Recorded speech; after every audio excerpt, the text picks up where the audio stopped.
Welcome back to Channel 7.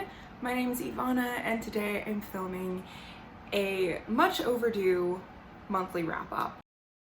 I never got the chance to officially film and post my March, all the books I read. March was a mediocre reading month. Just under half of what I read was for school, and that's not saying much because I only read 5 books, but nevertheless, I read them. I read some great stuff, some on the fence stuff, and I'm excited to chat with you guys about them.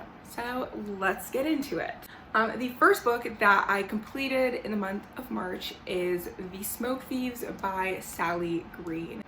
I have so much to say about this. I mean, even just remembering bits and pieces of my reading experience is very exciting. Let's start with the characterization, because in this book, I think the characters are the most important aspect of the story. They're the driving force. This is a multi-POV narrative.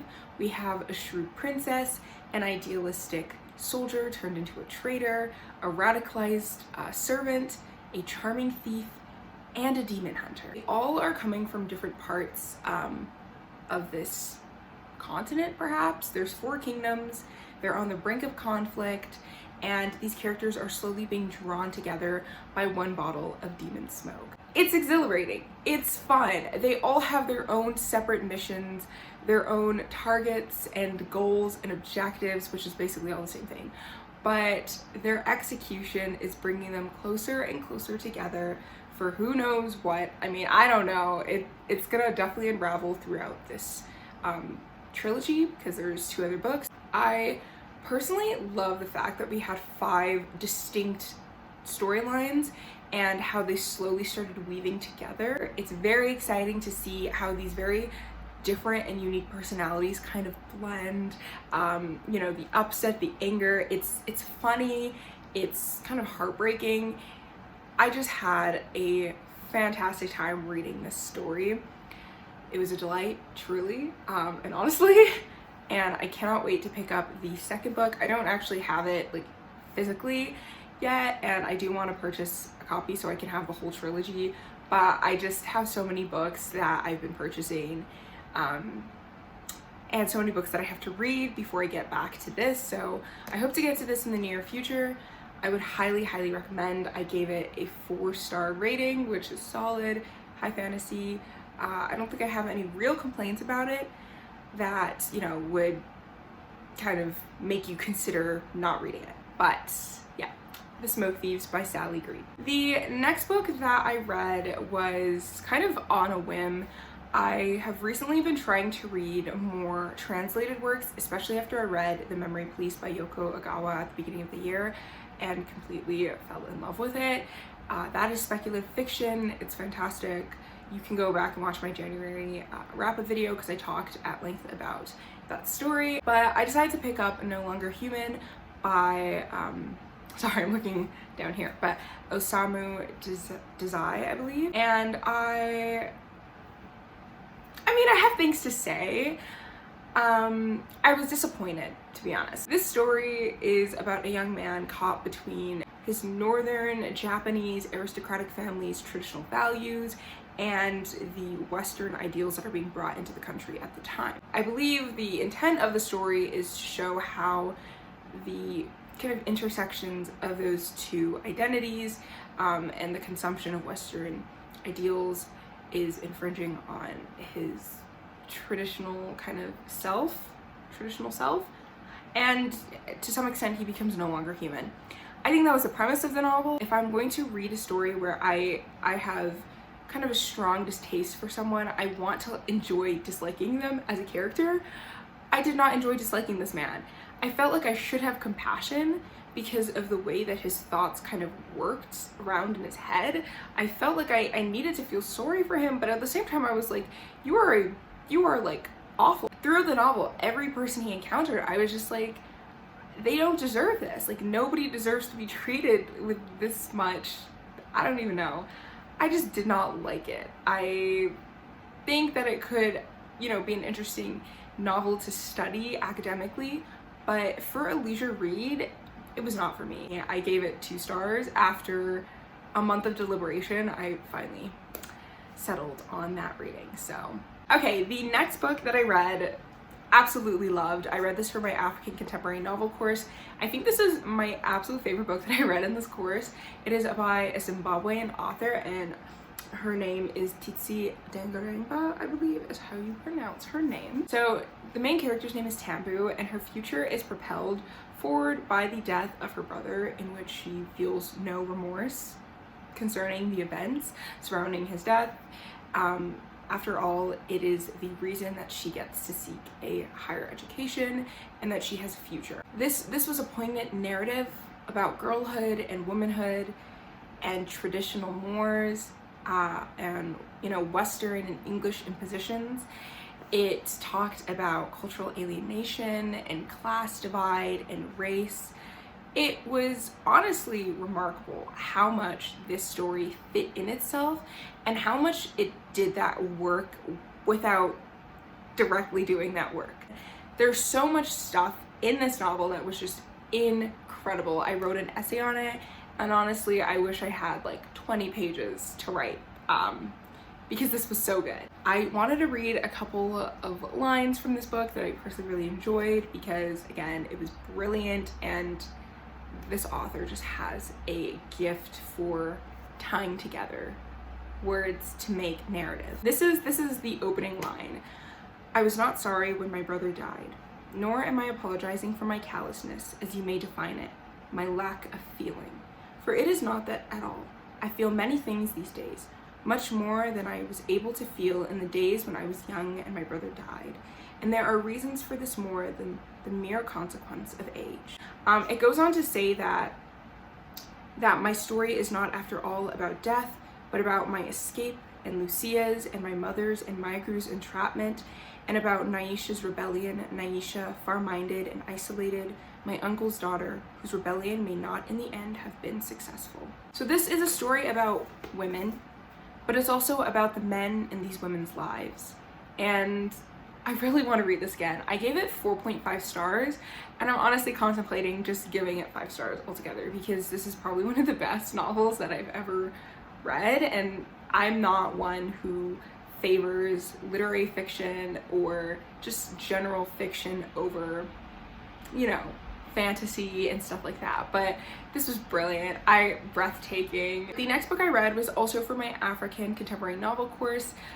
I did not have the same affection for this book as the last, but this is still a exceptional book nonetheless. And that is Woman at Point Zero by Nawal El-Sadawi. The story is about a reporter who basically records the life story of a woman who is on her way to being executed. She's on death row, she's sitting in prison, and in her last couple of hours, she allows the reporter to take notes and to, I guess, basically report on her life, I guess you could say. The main character, or I guess the woman at the center of the narrative, Firdaus, who is being written about, explains why she's in prison for killing a man. That's no real secret in this novel. She is in prison because she murdered someone, but the questions surrounding the crime, I guess you could call it, is what kind of propels this novel. And it starts from the very beginning of her life,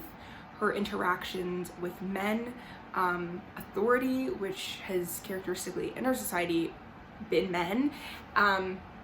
Yeah, this was in itself a remarkable piece of writing. The use of repetition and mirroring lots of parallels between the beginning and the end of the book, and the kind of like recycling of language was honestly just stunning to me. I at first was a little confused. It was like, didn't I just read this? But then I was like, oh no, like I'm reading this, and it just took on a completely different meaning. However, in terms of enjoyability, is that a word?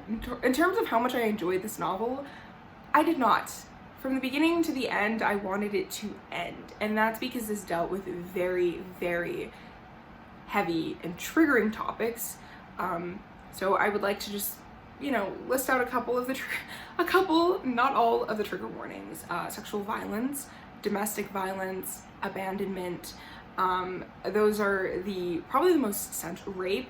Those are the most central trigger warnings in this novel, and it's not very long, so like you can imagine how present a lot of these features are in this novel. Like, this was a fantastic piece of writing. I just personally could not stomach a lot of the things that were going on. But yeah, I gave this 3 stars just because I could not enjoy it. And the last book that I read is not actually the book I'm holding. I still need to purchase it. So I have the 3rd book because I read the 3rd book physically, and I read the book that I'm talking about in audio because I just needed to read it immediately. And yeah, anyway, so this is Covet.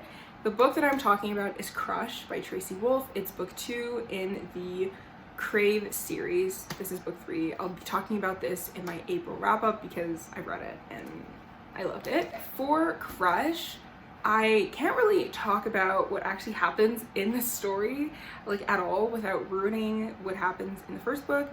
So I'm gonna just generally talk about Crave, which is the 1st book and the series as a whole. It's by Tracy Wolff, and it centers around the main character Grace Foster, whose parents have recently died.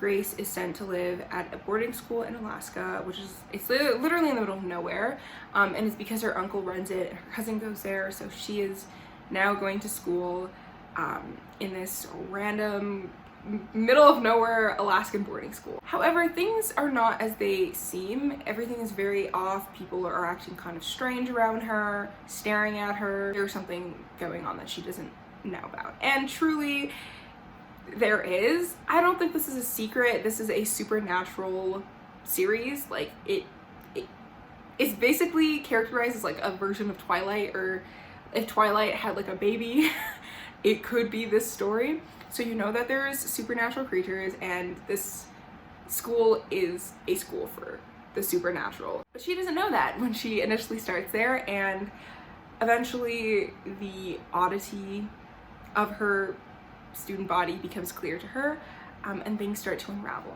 Now, this series is not just focused on Grace kind of figuring out, oh my gosh, like, my friends are, you know, wolves.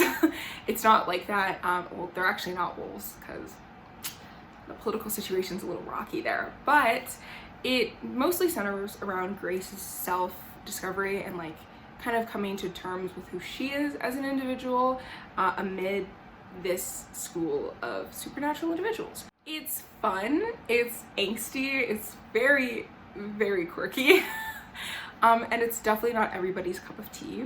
I talked about this a little bit on my TikTok. I said that, because someone asked, like, should I get this book? And I was like, if you like Twilight or that kind of super cheesy, angsty writing in Twilight, but like imagine it on like, I don't know, speed or something, you would probably like this. This book is hilarious. Like, truly, Tracy Wolff is a comedian. I have never read any of her books without just like full-on laughing because they're really funny, and aside from that, I love like the character relationships. The friendships are super endearing. The romantic relationships are very interesting. Honestly, I really, really love these books. I gave the first one 5 stars and I gave the second one 4.5 stars. So obviously I personally really like them. I am not going to sit here and tell you that the writing is the most, you know, striking and heartthrob. Like, no, it's not. It's not. But I don't think that's the intent of the book, and for that reason, I rate it based on what I think the book intends to do and how well I think it executes that, and I think it executes what it intends to do very well. So I gave Crush 4.5 stars, and I'm very excited to get started with the 4th book because I bought it earlier this week and it's just waiting there for me. Thanks for watching again, and let me know what you guys read in March or what you're reading currently in April. Your thoughts, your feelings. Do you hate it? Do you love it? I'm curious. So yeah, follow me on TikTok for more book related content because my TikTok account is strictly, well, it's predominantly book related and a little bit of fashion, but basically books every day, all day. So thanks for watching again, and I'll see you guys next week with another